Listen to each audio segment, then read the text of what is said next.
Oh, amat dekat tuh.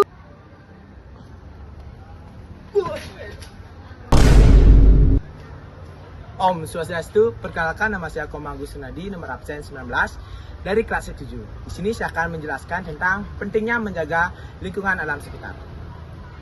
Simak video berikut.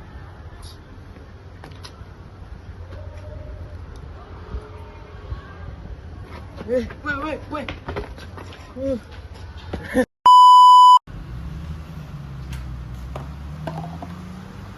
Manusia yang tidak bertanggung jawab.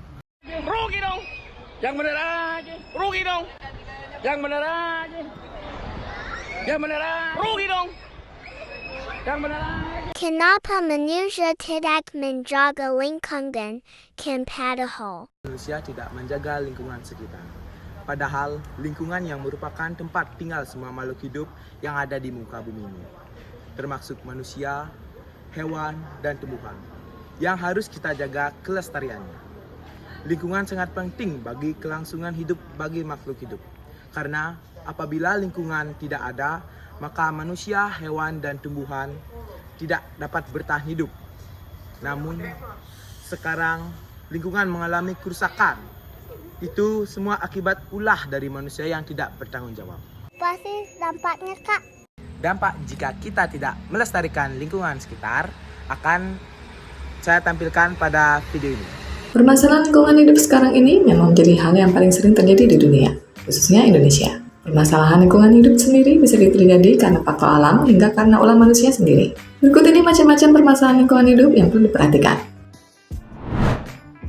1. Masalah pencemaran sungai. Permasalahan lingkungan hidup yang pertama adalah masalah pencemaran sungai. Beberapa tahun belakangan ada setidaknya sebanyak 64 dari 470 daerah aliran sungai di Indonesia yang mengalami kondisi kritis akibat beberapa hal, seperti limbah industri yang mengandung banyak zat kimia, limbah domestik seperti contohnya limbah rumah tangga yang secara sengaja dibuang ke dalam sungai, dan limbah pertanian dan lainnya. 2. Kerusakan hutan.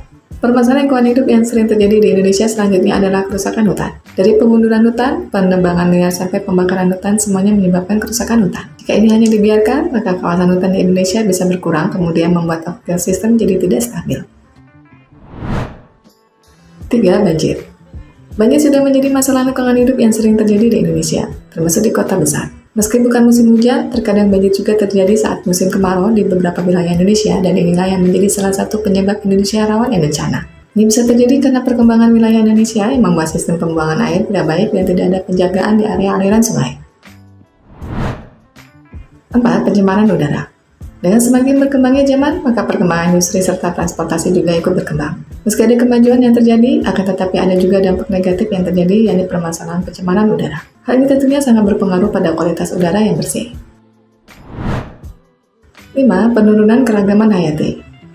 Menurunnya keragaman hayati juga menjadi permasalahan lingkungan hidup yang terjadi di Indonesia. Selain itu, alat komunikasi sekarang ini juga sering dipakai untuk memperoleh informasi pengembalian flora dan fauna secara ilegal dan kemudian dijadikan ajang jual beli, sehingga tumbuhan dan hewan yang ada di Indonesia juga semakin berkurang dan bahkan hampir punah. 6. Sampah yang menumpuk. Pertumbuhan penduduk yang semakin meningkat sekarang ini menyebabkan sampah semakin menumpuk dan menjadi salah satu permasalahan lingkungan hidup di Indonesia. 7. Pencemaran tanah. Tidak hanya udara dan air yang bisa tercemar, namun tanah juga dapat tercemar akibat beberapa bahan yang bisa merusak kualitas tanah. Umumnya permasalahan lingkungan hidup ini terjadi karena tambang yang diambil terlalu berlebihan. Selain itu, pencemaran tanah juga bisa terjadi karena membuang sampah yang sudah diuraikan dan lain sebagainya. Bagaimana sih cara menanggulanginya? Cara menanggulangi sampah yang kita hasilkan, yang pertama bisa dengan membawa kantong belanja sendiri. Meskipun kantong belanja memang praktis, tetapi hal ini yang membuat sampah pada bumi terus bertumpuk tak terkendali. Namun membawa kantong belanja sendiri saat belanja atau berpergian adalah cara yang paling mudah untuk berkontribusi mengurangi sampah pribadi. Yang kedua ada membawa botol minum atau tumbler. Apa yang dibutuhkan ketika haus? Tentu saja air. Ketika haus, jawabannya tidak harus membeli air dalam bentuk kemasan. Lebih baik menyiapkan air dan minum dari rumah dengan menggunakan botol minum atau tumbler. Selain bentuk dari peduli terhadap lingkungan, juga bisa menghemat uang. Yang ketiga, tidak menggunakan sedotan plastik. di mana sedotan plastik memang terlihat remeh, tetapi bayangkan jika 1000 orang berpikir bahwa sedotan plastik itu seremeh itu. Tentulah sangat berdampak bagi lingkungan. Sekarang mulailah mengganti sedotan plastik menggunakan sedotan bambu atau kertas yang ramah lingkungan. Yang keempat, hindari membeli makanan dan minuman kemasan plastik. Usahakan jangan membeli produk dalam kemasan saset, tetapi belilah produk yang dikemas dalam ukuran besar untuk mengurangi sampah. Jika memungkinkan, pilih produk yang dikemas dalam botol kaca atau daun. 5. Daur ulang sampah plastik. Tidak semua sampah plastik dapat didaur ulang, namun beberapa barang seperti botol minuman dan pot tanaman dapat dilakukan proses recycle. Kreasikan sampah plastik menjadi hiasan atau barang lainnya yang berguna di rumah. Seperti contoh berikut.